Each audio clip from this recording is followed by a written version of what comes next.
Hapet votimi.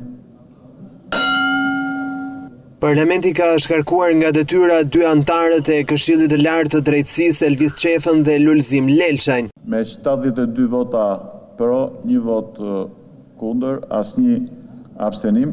Deputetët e mazhorancës votën për shkarkime kanë bazuar në raportin e Komisionit Parlamentar Hetimor, ku 2 anëtarët ngarkoheshin me shkelje të rënda kushtetuese dhe ligjore.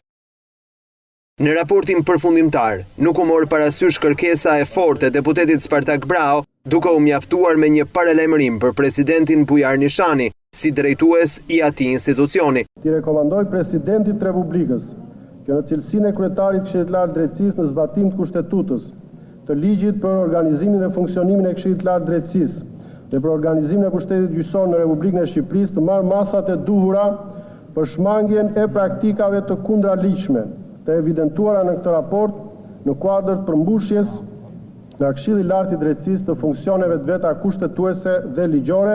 Por për deputetët e mazhorancës, shkelja e ligjit nga Elvis Çefa nuk është gjë e re.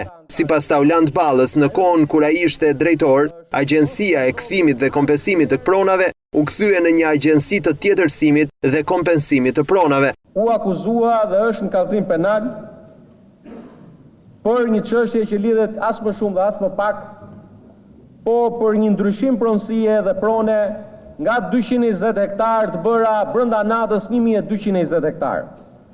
Ti themi shqip dhe afërsisht që ta kuptojnë gjithë, bëhet fjalë për një pronë që kushton sot 100 milion euro. Për shkarkimin e 2 anëtarëve të Këshillit të Lartë të Drejtësisë votuan 72 deputet pro, ndërkohë që 1 deputet brenda mazhorancës ishte kundër kolegëve të tij. Asnjë abstenim.